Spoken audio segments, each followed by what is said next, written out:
eu vejo que o concurseiro de hoje em dia, ele tem que ter alguns diferenciais, né? E, na minha visão, os principais diferenciais são esses daqui. Primeiro é a organização, da pessoa, inclusive, entender que não só na questão de cronograma, mas na questão de estratégia, de entender ali até, né, em que ponto que ela tem que jogar mais energia, em qual matéria daquele concurso ela tem que jogar mais energia. Isso daqui é fundamental, isso daqui requer um pouco de autoconhecimento, né, mas hoje a gente tem mentoria automatizada, tem algumas ferramentas que ajudam nisso, e também inteligência emocional, né, porque eu vejo que cada vez mais as pessoas estão com ansiedade, às vezes até com problemas de saúde. Então, na minha visão, esses são os dois principais pontos. Quais são os principais pontos que você vê que realmente fazem a diferença?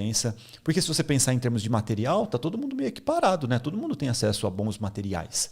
Então, mas aí que você precisa ter organização. Será que seu material ele está realmente organizado de acordo com o edital? Difícil. Só se for um material Então, enxuto, que você mas olha, aí, é tudo como genérico, que você né? vai saber? Você tem que ter proatividade, cara. Você tem que ir lá pegar o edital, você tem que ler o edital, uma coisa que pouquíssimas pessoas fazem. Eu mesmo demorei para aprender a fazer isso, né? Então, assim, para você a hora que você está estudando, você vai falar assim, putz, isso aqui não está no meu edital, não vou perder tempo com isso. Né? O tempo é muito valioso. Então, eu acho também a organização é fundamental, até para você olhar seus erros, ajustar seus horários de estudos ali, igual é feito na mentoria automatizada, para poder evoluir a cada ciclo.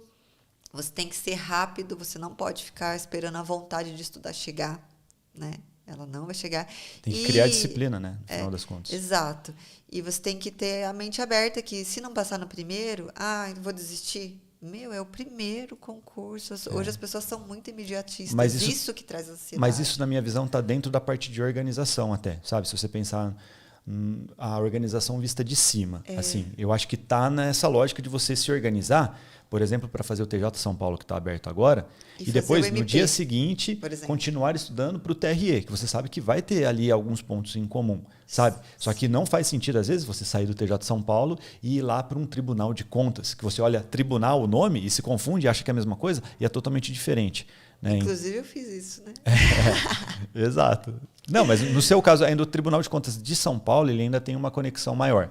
Nos outros tribunais, sim, porque a banca era a mesma, né? Então tinha um nível de conhecimento. Algumas matérias ali tinham mais pontos em comum. Mas nos outros tribunais de contas, assim, você percebe que o Tribunal de Contas, na verdade, ele tem mais a ver com a área de auditoria, fiscalização de tributos e etc. Então, eu acho que a organização ela meio que mata isso, mas o principal mesmo é organização com fundamentos, que é o que você falou. Pô, ler o edital é algo assim que ali você toma algumas decisões. Você toma algumas decisões se você tiver fundamentos, se você entender o que você está fazendo. Né? Por exemplo, você pode, analisando lá, sei lá, igual saiu o TJ Bahia agora, e raciocínio lógico-matemático, pelo que eu levantei lá com a galera da aprovação ágil, 4% do total da prova. Aqui, se você está vindo de outro concurso, às vezes você consegue até abrir mão de raciocínio lógico-matemático e chegar competitivo.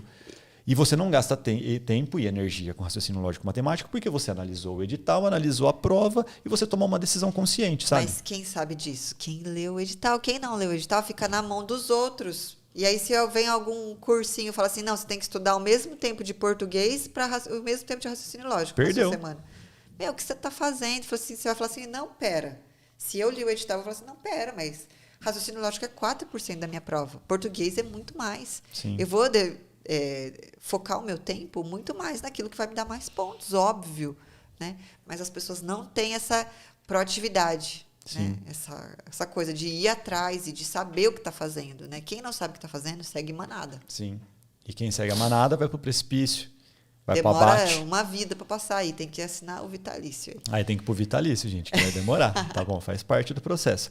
Só que, né, claro, a organização é muito importante. Aí, claro, né, a gente vai indo pro micro, assim, tem o cronograma, tem a sua organização dentro de cada matéria. Lembra que a gente falou aqui, ó, em algumas matérias faz sentido você esgotar, em algumas matérias você não vai ter questões. Por exemplo, sei lá, legislação específica. Regimento interno. Regimento interno, né, acontece.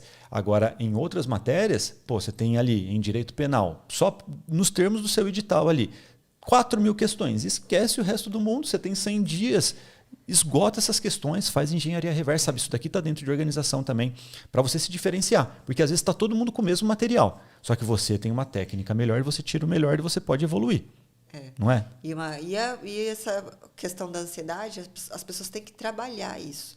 Porque, beleza, eu vou fazer o meu melhor para passar? Vou. Mas se eu não passar, tá tudo bem. Eu não posso jogar tudo que eu aprendi, toda a minha bagagem fora. Continua, cara, porque você vai chegar, entendeu? Vai chegar, você tem que ir fazendo certo, ajustando ali os seus estudos, o seu cronograma, para que você chegue vitorioso no concurso, né? Às vezes não é de primeira, mas às vezes pode ser que seja. Sim, não, dá, é totalmente possível, né? Depende do que você vai fazer até a data da prova. Mas não desista, né? Sim, mas não é o principal, né, amor? Esse é o ponto. Exatamente, né? Só não passa quem desiste. Sim, e uma coisa, né? Até a organização que a gente falou, que é o primeiro ponto aqui, que eu acho que dá uma diferenciada no concurseiro, ela ajuda nessa questão da ansiedade, de inteligência emocional. Porque se você tem uma estratégia definida, por exemplo, ontem, né, na mentoria do Aprovação Ágil, tinha muita gente em dúvida sobre TJ São Paulo, TJ Bahia e TRE. Pô, faço os 3? Faço só um? Faço só 2? Qual que eu faço? E quando a pessoa tem uma estratégia clara na cabeça dela, ela entende ali que, pô, dá para eu fazer o TJ São Paulo, o TJ Bahia, às vezes dá para descartar e depende da sua realidade, pô, quem é da Bahia, da região, né, às vezes tem que investir mais grana para viajar, só que o TJ Bahia é muito parecido com o TRE. Muito parecido. Se você olhar a base, né, tirando a eleitoral, claro, é a mesma. Então faz muito sentido, se você quer o TRE, já começar a se alinhar pensando no TJ Bahia. E aí, quando você entra nesse tipo de organização, a sua ansiedade diminui, porque você vai ter 2 provas do TJ São Paulo, mais uma do TJ Bahia, mais uma do TRE. Aí 4 oportunidades. Fala assim, né? Putz, não é um concurso da minha vida. Poxa, eu tenho um monte de oportunidades. Sim. Né? Se eu não passar nesse, beleza, já vou chegar no próximo muito melhor. Sim, né? Exato. E não só esses, né? Depois TRT. Exato. Eu falei, pô, depois vai ter o TRF. Daqui a pouco vai sair um monte de TRF. Quem está pronto para o TJ Bahia está pronto para o TRF. Sabe? Então isso diminui a sua ansiedade e, claro, né?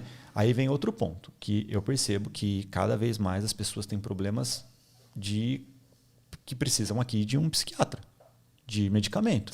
Meu Deus, que problemas. Não, problemas de ansiedade, amor. Tipo, eu não tive. Sim, não. Qual o problema? O problema de ansiedade. Eu fiquei até com medo agora. Gente, a Natasha, claro, né? A gente é casada, ela sabe do que aconteceu. Eu, quando saí do tribunal, na verdade, eu estava com depressão. E isso começou com ansiedade, depois começou a virar pré-pânico, virou pânico, virou depressão. Então, isso daqui, cara, chega um momento, né, dependendo do que acontece, e eu percebo isso às vezes até nas mentorias. A pessoa chega assim com sintomas muito pesados que eu falo, cara, na verdade eu não posso mais te ajudar em algumas coisas, você tem que procurar um médico. Talvez, né, o seu corpo está reagindo, você precisa de uma ajuda de medicamento, só um médico que vai poder te ajudar, e é normal. Tá tudo bem, eu vou no psiquiatra, relaxa. A gente é tudo normal. Medicado. Mas é real, gente, sabe? E isso daqui vai te ajudar, olha só. Vai te ajudar, claro, na sua saúde, você viver mais. Talvez eu não estivesse aqui, sei lá, se eu não tivesse procurado ajuda médica, sabe?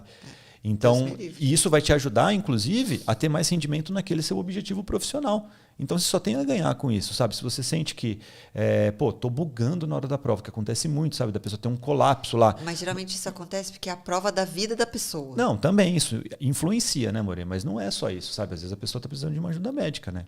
E tem que procurar. Se você está nesse ponto, está bugando demais na hora da prova, você estudou firme, chega lá e, cara, nossa, eu não consigo, estou passando mal. Fica suando frio, até sintoma físico aparece. Sim, e aí você precisa de uma ajuda médica. E aí você tá tudo bem, sabe? Procure uma ajuda médica o quanto antes. Né, Maria? Com certeza.